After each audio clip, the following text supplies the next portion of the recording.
Buenas noches y bienvenidos un día más a este espacio Córdoba Ahora de entrevistas de Onda Mezquita Televisión.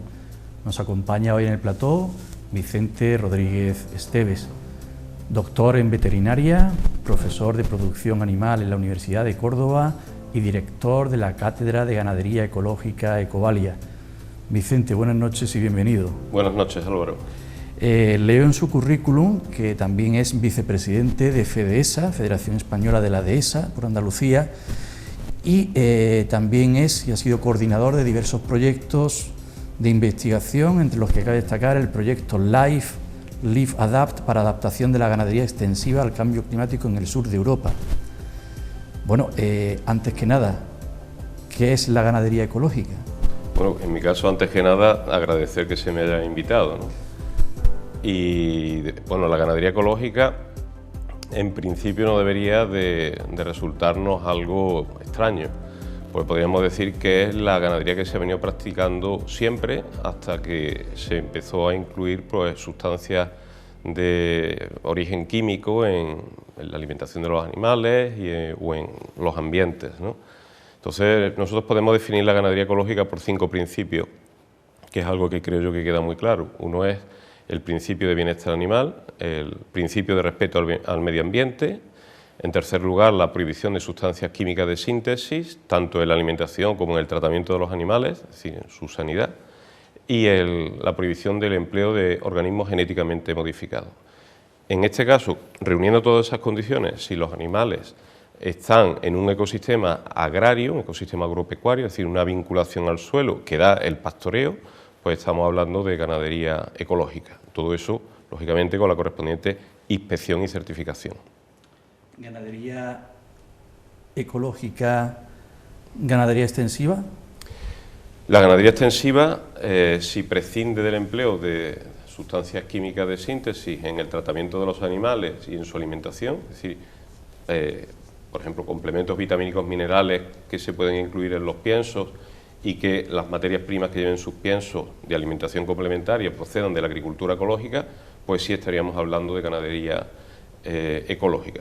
Podríamos decir que la prima hermana de la ganadería ecológica es la ganadería extensiva. ¿Y la dehesa, en este caso?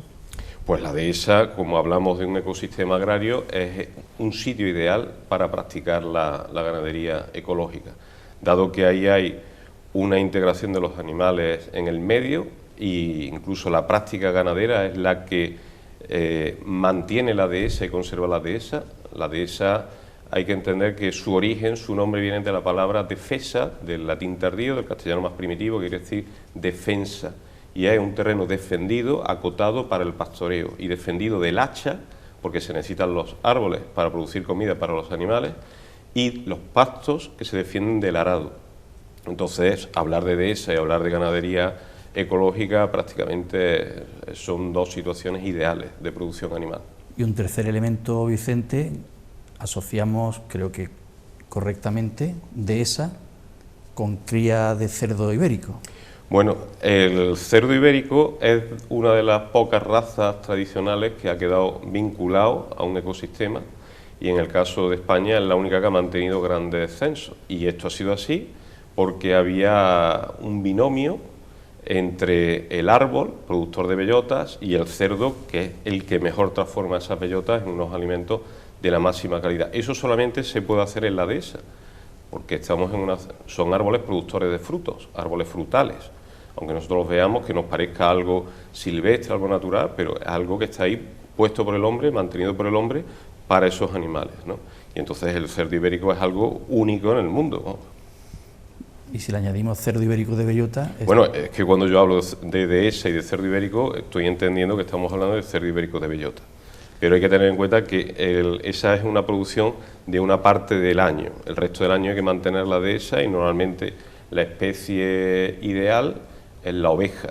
Con las políticas agrarias comunitarias que ha favorecido las vacas nodrizas, es decir, las vacas de carne, se ha ido desplazando la oveja, ¿no? Pero cuando hablamos de dehesa podríamos hablar de un trinomio que es el árbol, la encina o alcornoque, el cerdo y la oveja, y un director de orquesta que es el ganadero.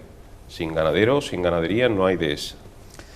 Vicente, hace unas semanas tuvimos por aquí a otra invitada, productora en este caso de aceite de oliva virgen extra, y hablamos del oliva virgen extra como del cerdo ibérico de bellota, que son conceptos que no se han tenido muy claros hasta hace relativamente poco. Antes tenía el aceite de oliva como una sola cosa, cuando no tiene nada que ver el aceite de oliva normal con el virgen extra, lo mismo que pasaba con el cerdo ibérico de bellota al cerdo, al jamón ibérico de toda la vida. Y estamos hablando de que de hace pues 2012, 2013, 6-7 años es cuando se comenzó ya la nueva etiquetación, las nuevas denominaciones estrictamente de lo que es un ibérico de bellota, lo que es un ibérico de cebo, de recebo. Bueno, ¿teníamos claro lo que era cada cosa o todavía no lo teníamos? Yo creo que se tenía más claro antes que ahora, porque todo esto de las etiquetas ha traído bastante confusión, aunque la intención era aclarar. La prueba está que este mismo otoño nuestro actual presidente del Gobierno, pues en la feria de Zafra, que se celebra en septiembre, pues al probar el jamón se equivocó. Habló de jamón serrano, se equivocó. Y es que no lo tenemos claro. Y es algo que es lamentable porque cuando hablamos de aceite de oliva virgen extra estamos hablando de un producto exquisito, pero un producto que se puede producir en cualquier otra parte del mundo donde haya un clima mediterráneo y donde se pueda cultivar olivos. De hecho, sabemos que Italia es un competidor, en Marruecos también tenemos muchos productores que se han ido allí, en otros países, o sea, en Chile, por ejemplo, también hay, en Argentina hay olivares, pero dehesa solamente tenemos en España y Portugal, con lo cual, y además la dehesa es algo que es un sistema de muy baja rentabilidad, con lo cual estamos hablando de algo verdaderamente único. ¿Y por qué hablamos de algo único? Porque aparte de las características nutricionales que las tiene, de hecho hablamos del cerdo ibérico como un olivo con patas, porque tiene unos altos niveles de oleico cuando ha sido alimentado pastoreando bellotas y hierbas. Además de tener esas características nutricionales y unas excelentes características organolépticas, está riquísimo, pues goza de unas características que podríamos llamar éticas, que son la conservación de un medio ambiente. Es la única raza porcina que se conozca que contribuya a conservar el medio ambiente. Hablamos también de que es un animal que goza de los mayores niveles de bienestar animal que goza cualquier otra raza de cerdo, porque cuando hablamos de cerdo ibérico de bellota hablamos de unos cerdos que están pastoreando en unas superficies amplísimas, porque las cargas ganaderas de las que hablamos son normalmente inferiores a un cerdo por hectárea, y cuando tenemos una piara de cerdos de 150 cerdos es que estamos hablando de que disponen para ellos de más de 150 hectáreas para hacer lo que les dé la gana, que básicamente es pastorear. Se tiran casi todo el día comiendo hierba y bellota. ¿Están relajados? Relajados. Están a lo suyo, que es comer como cerdos, pero como cerdos felices, porque eligen lo que quieren comer y si quieren revolcarse en un charco, se revuelcan en un charco y hacen lo que quieren, porque una de las cosas que tiene la normativa para el etiquetado y las garantías de calidad del jamón de cerdo ibérico es que el cerdo, para ser de bellota, no puede comer absolutamente nada que no haya sido pastoreado, es decir, que no sean recursos naturales, durante al menos 2 meses, los 2 últimos meses de su vida. Entonces, esto es algo único.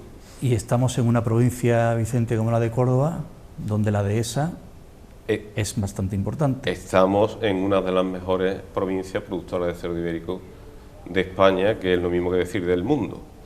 Y tenemos nuestra mitad norte, especialmente todo lo que conocemos como los Pedroches y el Valle del Guadiato, la parte alta del Guadiato, pues tenemos unos cerdos excepcionales y unas dehesas excepcionales. Y basta con decir que en época árabe, lo que hoy conocemos como los Pedroches, que después se conoció como la dehesa de las 5 villas, pues se conocía como Fash al-Balut, que era el llano de las bellotas. Es decir, el poder presumir a nivel mundial que tenemos unos cerdos que se alimentan con árboles frutales, que estaban ahí plantados algunos de ellos hace más de 5 siglos, eso, vamos, cualquiera que se para a pensarlo, eso es un verdadero lujo, un lujo gastronómico, que hay que saber proteger, como está haciendo muy bien la denominación de origen de los Pedroches y algunas empresas señeras en nuestra provincia, que no estaría bien poner alguna como ejemplo porque seguro que me olvidaría de más de una. ¿A Vicente Rodríguez Estévez le falta algo por conocer del cerdo ibérico? Bueno, estamos haciendo algunos trabajos ahora mismo que nos interesan mucho del comportamiento. Es algo que resulta muy interesante y muy divertido del comportamiento del cerdo, pero estamos también trabajando ahora mismo con temas de volatiloma de heces, para ver si a través de las heces podemos distinguir enfermedades y podemos distinguir también, mirando simplemente los volátiles, no es que nosotros vayamos a poner a utilizarlos, sino con equipos de espectrometría de movilidad iónica, para ver si podemos determinar el régimen de alimentación, con lo cual abaratamos mucho lo que es la inspección. Ahora mismo estamos trabajando en una técnica que ya hemos probado en 3 empresas.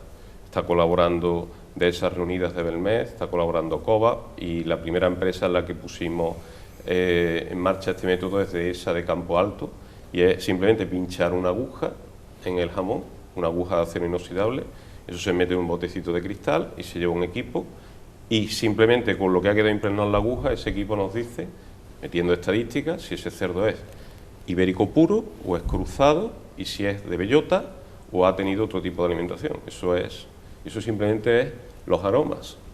Y eso mismo que detecta el equipo, lo detectamos nosotros en boca, en el paladar, con lo cual las sensaciones son... Una persona que es por vocación y por profesión, en su caso doctor en veterinaria, que se le supone enamorado, entre comillas, del mundo animal, ¿el cerdo ibérico es de sus animales preferidos? Bueno, profesionalmente he trabajado siempre con cerdos. Yo empecé mi carrera profesional trabajando en empresas que se dedicaban a la producción de cerdo blanco intensivo, con lo cual al estudiar y trabajar en ese mundo fue algo que me resultó apasionante. Pero como grupo animal, digamos, a nivel particular tengo otras pasiones. Podemos pasar al campo de aficiones, que son las aves en general. Luego pasaremos a ese apartado, Vicente. Precisamente su tesis doctoral, que versaba sobre el comportamiento del cerdo ibérico en pastoreo durante la montanera, recibió el primer premio Andrés Núñez de Prado de Investigación en Agricultura y Ganadería Ecológica en 2007. ¿Qué venía a aportar Vicente Rodríguez Estévez en su tesis doctoral? Bueno, era algo que no se conocía, ¿no? Hablábamos de cuántas bellotas puede comer un cerdo al día, qué tipo de bellotas prefiere el cerdo, cuál es el índice de conversión para reponer 1 kilo de carne, es decir, cuánta cantidad de bellotas tiene que comer un cerdo para engordar 1 kilo de carne, y cosas de ese tipo pues no se habían estudiado y nosotros decidimos estudiarlas, con el apoyo de una empresa que nos facilitó todo, una empresa ganadera a la que siempre le estaré agradecido. Habían sido clientes míos con anterioridad, Turcañada, una empresa que está en Fuenteovejuna.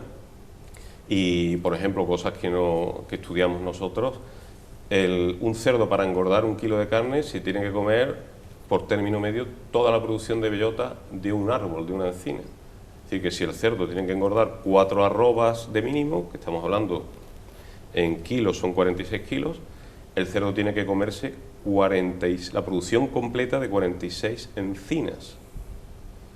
Si tenemos en cuenta que una dehesa viene teniendo alrededor de unos 30 árboles adultos por hectárea, para engordar un cerdo en una dehesa normal, estamos hablando que requerimos más de 1 hectárea, requerimos más de 40 y tantos árboles. Pero si además tenemos en cuenta que el cerdo las bellotas chicas no las quiere, es decir, los árboles que tienen bellotas chicas no la quieren, porque él no va a perder el tiempo en pelar la bellota, ya que las coge de una en una, las pela y escupe la cáscara, porque la cáscara tiene muchos taninos y son indigestibles, sería un problema para él comer bellotas con cáscara, pues tenemos que tener en cuenta que aquellos árboles con bellotas pequeñas los va a ignorar por mucha bellota que tengan. Y por eso es por lo que la bellota, los pedroches, el llano de las bellotas, es algo ideal para el cerdo, porque tiene allí bellotas de buen calibre, que es las que a él le gustan, y no pierde el tiempo en tener que buscar bellotas.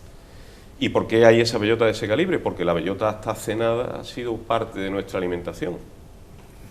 O sea, ¿es un poco delicado el cerdo ibérico a la hora de comer? No es delicado, es un omnívoro oportunista, y como cualquier oportunista, nosotros somos también una especie oportunista, por eso somos omnívoros, pues se va a lo mejor, ¿no? Entonces no va a perder el tiempo en comer bellotas pequeñas. Sin embargo, corríjame, el caballo siempre ha tenido fama de ser muy escrupuloso también a la hora de comer, ¿no? ¿Quién es más escrupuloso? De comer y de beber. El cerdo es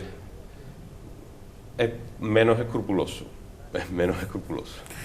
También comentamos al principio, Vicente, que es vicepresidente de la Federación Española de la Dehesa. ¿Cuáles son los objetivos y la razón de ser de esta institución?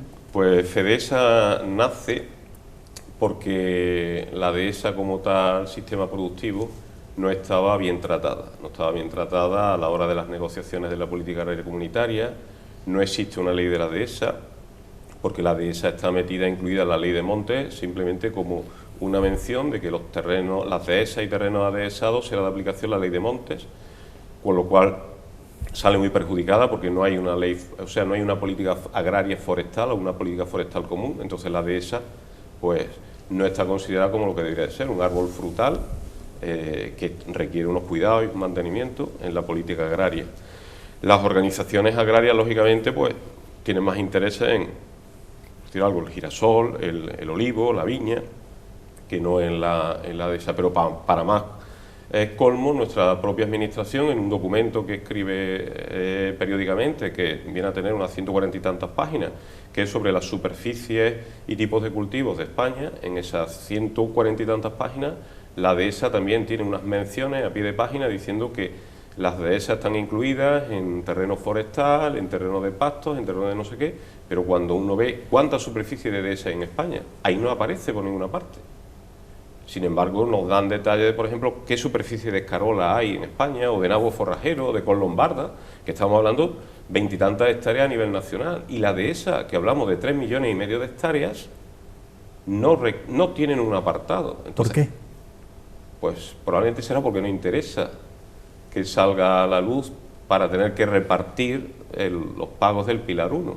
Y yo lo digo esto, yo no soy ganadero. De hecho, de todos los socios de FEDESA y todas las personas que estamos en la Junta Directiva, el único que no es ganadero soy yo.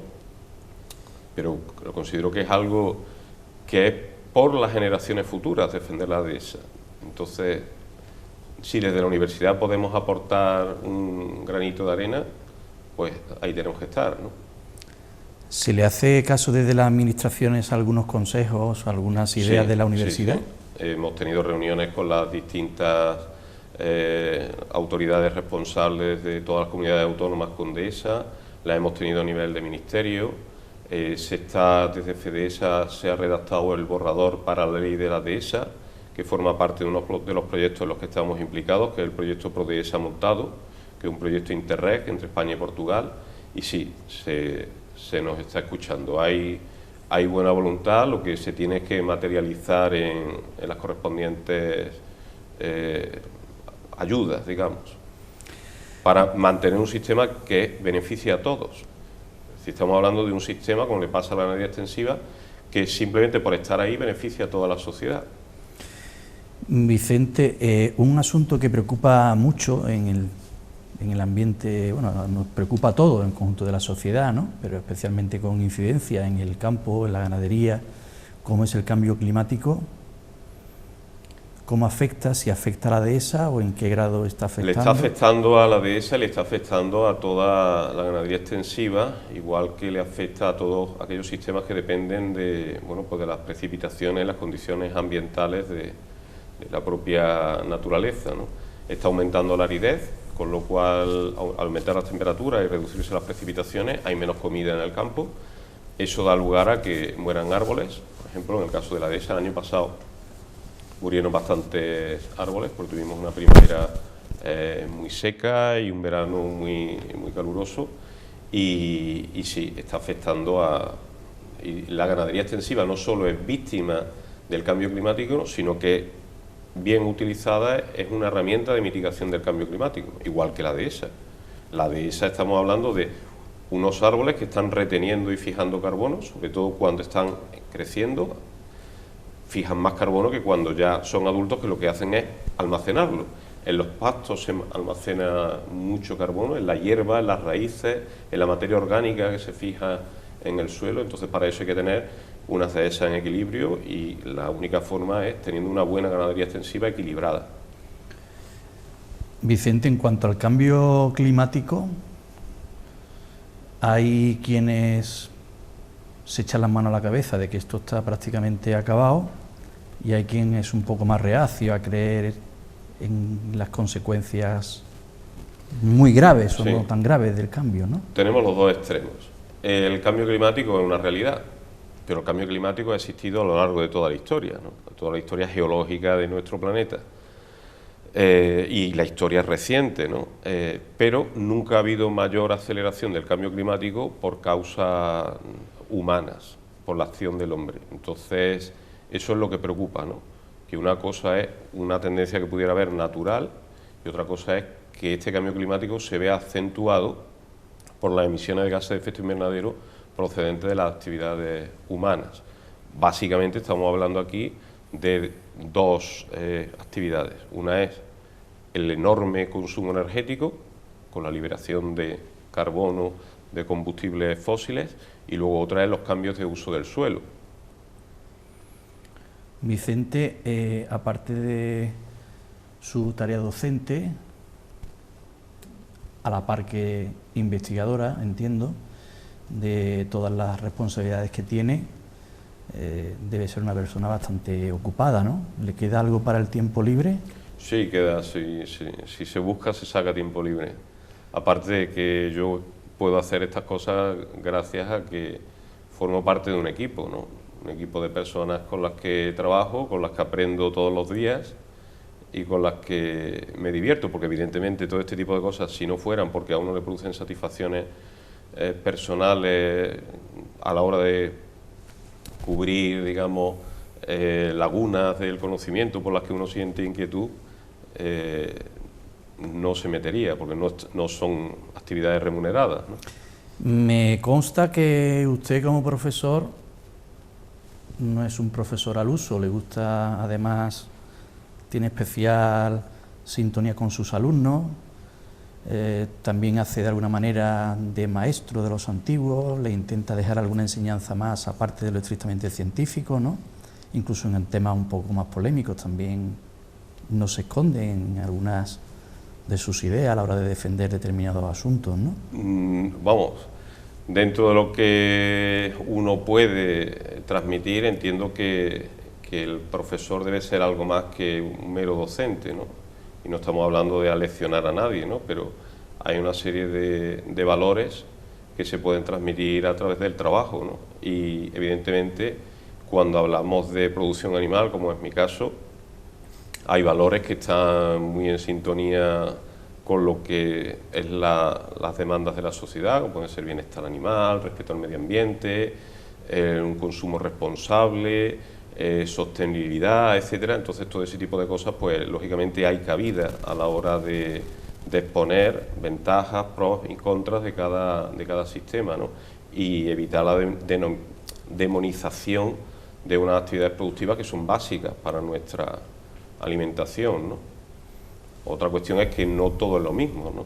No es lo mismo, como decía antes, consumir un producto procedente de la ganadería extensiva, que aunque yo no sea consumidor de ese producto, me está beneficiando porque está manteniendo unos ecosistemas, unos equilibrios, que otros productos que no tienen contribución a la conservación del medio ambiente ninguna.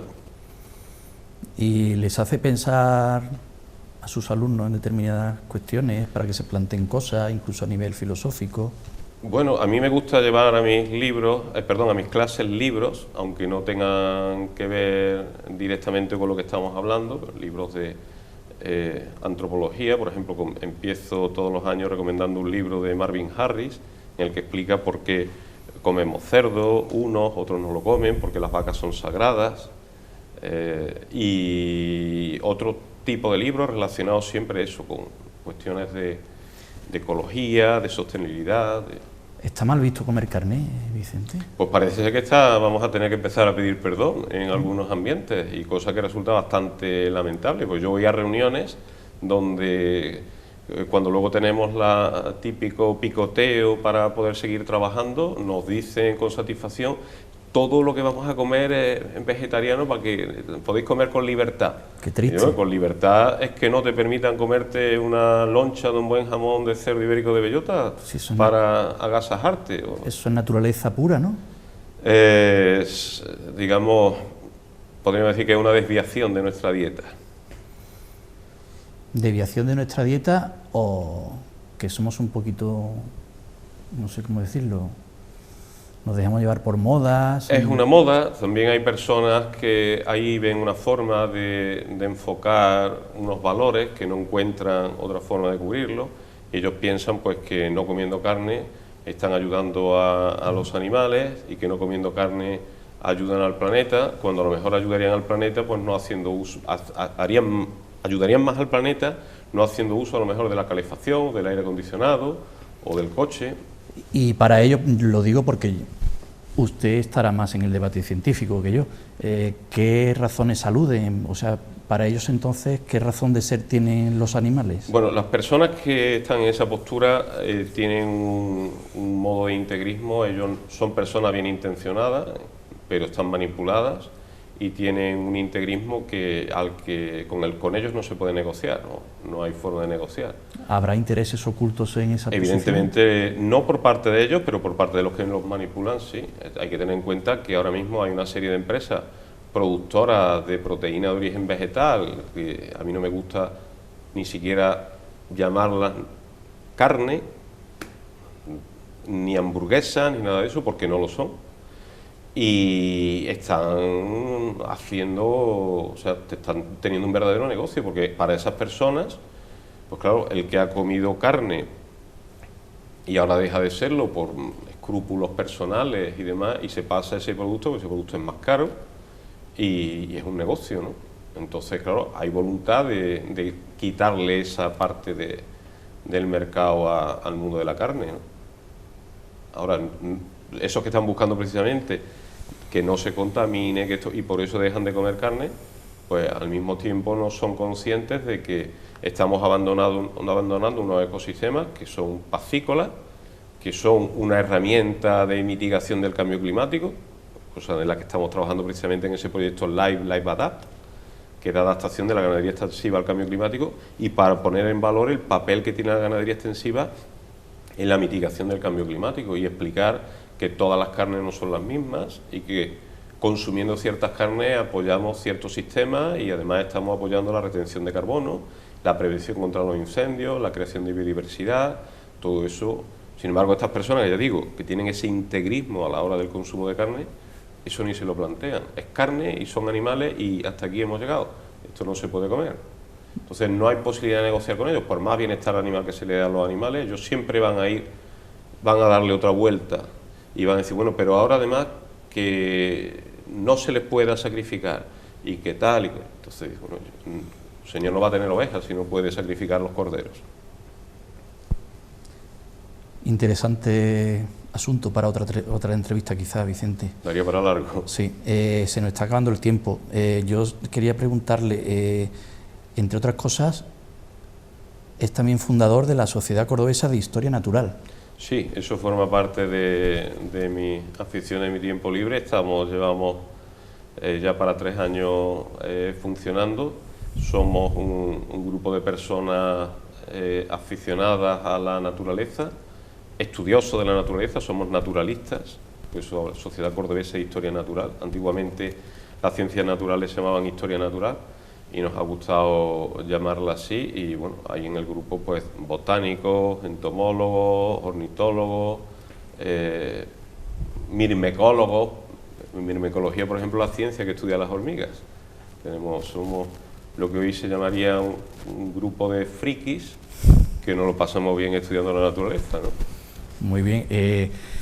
Aunque es un experto en el cerdo ibérico, pero a mí me ha dicho, nunca mejor expresado, un pajarito que usted disfruta enormemente un sábado o un domingo por la mañana temprano en el campo oyendo precisamente los pajaritos. Viendo, ¿no? Pájaros, sí, sí, como otros compañeros y amigos de esta Sociedad Cordobesa de Historia Natural, que invito a que se entre y se busque en internet para saber lo que es, sí.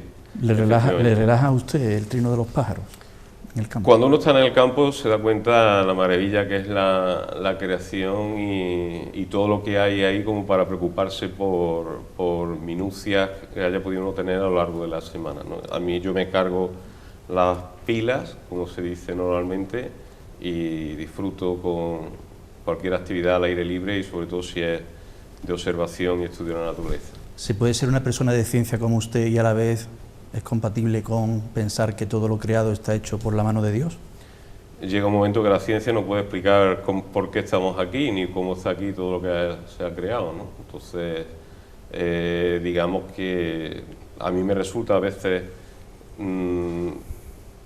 el pensar que una persona de ciencia no pueda ser creyente. Pero yo creo que cuando uno empieza a pensarse cosas, no hay otra posibilidad de explicarlas que un creador detrás con ganas de regalarnos un mundo maravilloso. ¿Y usted eso también se lo deja caer en algún momento a sus alumnos? Eso lo puedo dejar caer ya en conversaciones en privado. En las clases no da lugar a este tipo de cosas, ¿no? Además estaría mal visto quizás, ¿no? No, bueno, los alumnos son respetuosos y no dirían, yo creo que no dirían nada. Pero dentro de lo que es la libertad de cátedra, normalmente uno en clase tiene que hablar de lo que... Otra cuestión ya es que a lo mejor tomándose un café con ellos o con los que ya uno trabaja porque están haciendo la tesis doctoral, pues que ellos sepan ya cómo piensa uno, lo que uno cree. Jugando con las palabras, Vicente, ¿pinta bien la naturaleza?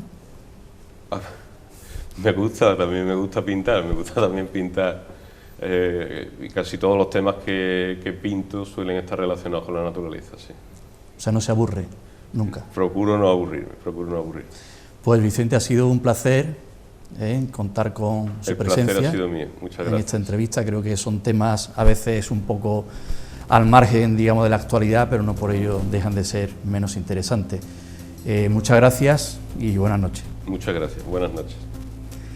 Pues hasta aquí nuestro programa de hoy con el doctor Vicente Rodríguez Esteves, profesor titular de Producción Animal en la Universidad de Córdoba, experto en la dehesa, en nuestro cerdo ibérico de bellota, del que afortunadamente los cordobeses podemos hablar y muy alto y muy bien porque los tenemos en el norte de nuestra provincia.